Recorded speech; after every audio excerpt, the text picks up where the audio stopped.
You were doing career salary for Elton Brand, who's now the 76ers GM. I went 164.5 for career salary, Elton Brand. Paul, do you have the numbers? I do. Okay. All right. Time to play career salary. Here's your host, Paul. Elton Brand was a Clipper, Sixers, a few other teams, made a bunch of all-star games, a lot of 20 and 10 seasons. Elton Brand career salary, the most he ever made in one season was $17 million. Okay. With the Sixers. No wonder he's so fond of it. $169 million for Elton Brand. Okay. Good guess. And I didn't go over. So I don't know what I win. I think I win an opportunity to talk to Elton Brand, the 76ers GM, two-time All-Star and former co-Rookie of the Year with Stevie Franchise, I believe. Elton, good to talk to you. Congratulations. Hey, Dad, thank you. I think you shorted me a few mil, though. Really? What do you have your career salary at? I stopped counting. Wow. That must be nice if you made that much. You stopped counting. All right. How did you end up with the job? So they basically started a tournament, and they had some outside external candidates that they were looking at. And then they said, well, the internal group has been doing this for the last 5 months. Each one of you will be entered in the tournament. So let's see what you have. And that's how it started. How did you win the job?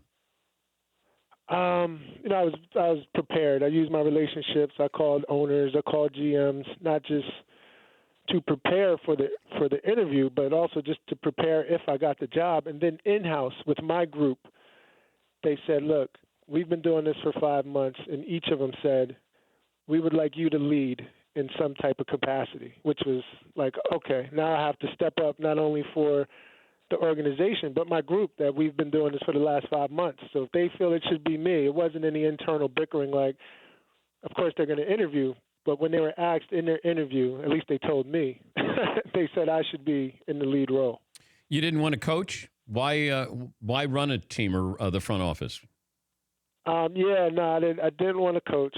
I've been around some coaches, some coach of the years, and possibly had to do with coaches not doing so well. But the coaching thing wasn't for me as an executive, and being on this side is what I look to.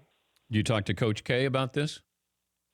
Oh, absolutely. Just when it was, in the infant stages, like, hey, Coach, I could possibly go interview for this job.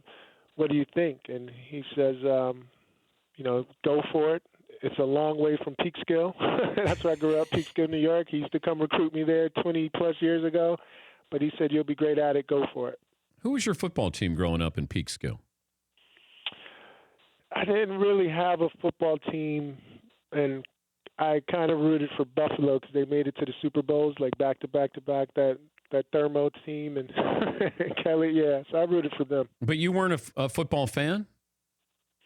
No, because I tried to play Pop Warner, and I was too heavy. So we couldn't, you had to be, I think, 110 or less. I was the age, but I was too heavy to play Pop Warner, so I was never into football, like watching the NFL a lot. So when I did watch, I was excited about it. I enjoyed it, but I didn't watch a lot. So you were too big to play Pop Warner?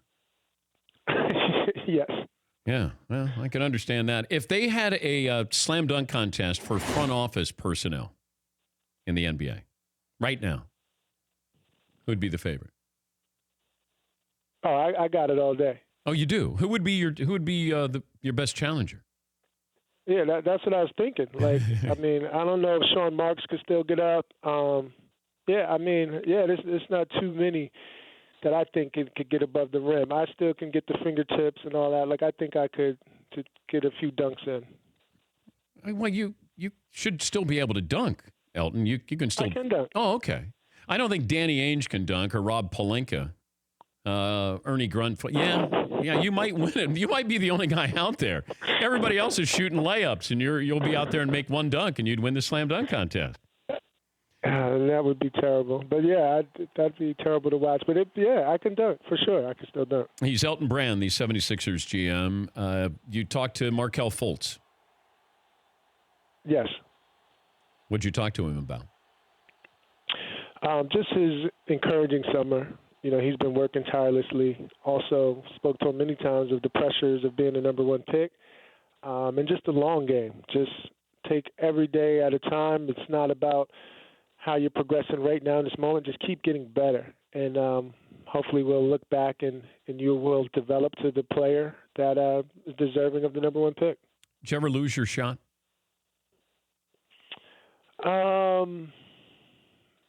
Yeah, probably for sure.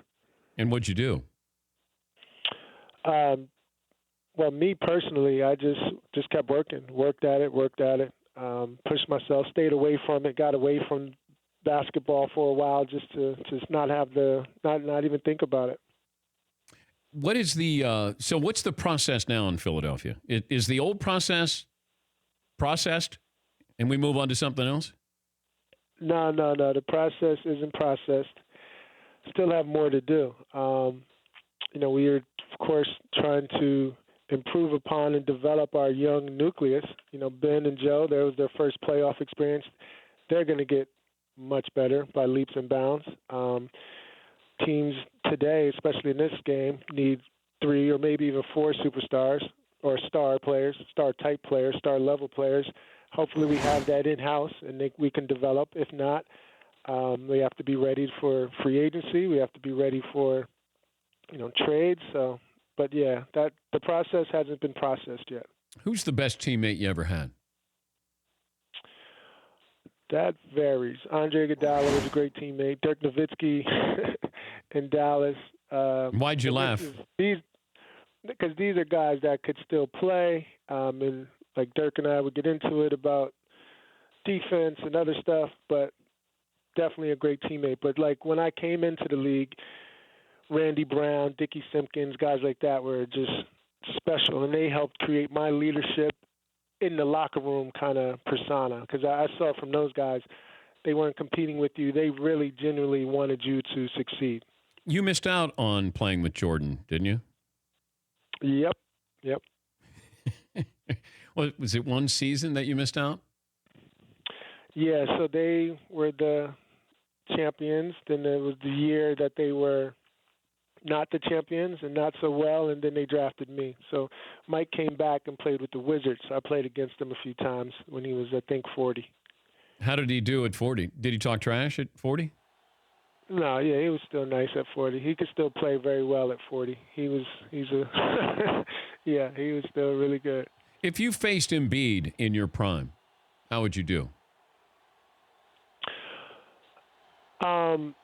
First of all, yeah, I wouldn't want to face him. Like, I faced him when I came back to be around the Sixers. I was one of the first NBA-type bodies to play against him when he was coming from rehabbing and stuff like that. So that's why we have a special bond.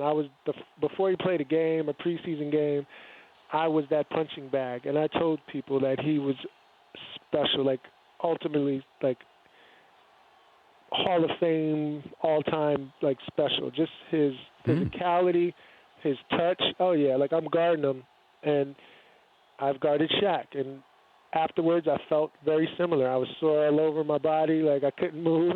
He was amazing. And then he had enough handle, and he has more handle now. He's shooting threes and making some. Now he makes a lot more. This is 2 seasons ago, but he's incredible, and he loves basketball. He wants to improve, and he wants to be the best. So, all those intangibles combined, he's a special, great player. Yeah. Yeah, that description of guarding Shaq, because it's something that we would never be able to do. I just can't imagine. He's the biggest human being, it feels like, on the planet, him and Yao Ming. Like, what's that first time like when all of a sudden, Shaq gets in the low post? I mean, it's just like, what am I going to do? Am I going to just foul him? Social media wasn't as big as it is now, so getting dunked on, wasn't as embarrassing. But there was nothing you could do once he got to that low post, and it's similar to how Joel is around that rim. What did Shaq weigh back then? Because you were what, 260, 265? Yep, 265. I don't know. You'd have to ask big fella. It kind of fluctuated. It was 3-something at times. I'm not sure. There's always a 3 in front of it with Shaq, though. I would think so, but he weighed a lot, and he was. But it's not just so. There's big guys, maybe not as big as Shaq and Yama, but there's big guys, but they don't know how to play and use it. Like he was mobile with all that. Like he knew he had touch. Like he had surprisingly he had speed. So it's just he just had the whole package. Well, good luck. I'm happy for you. Elton Brand, the 76ers general manager, has a nice little ring to it, and maybe it has a different kind of ring to it down the road. But, Elton, good to visit with you again, and thanks for joining us. Always, Dan. Thank you. That's Elton Brand, the pride of Peekskill, New York, and co-rookie of the year with Stevie Franchise there. And we go back a long way with Elton Brand. For more Dan Patrick Show, tune to Audience Channel 239 on DirecTV or download the Dan Patrick Show app.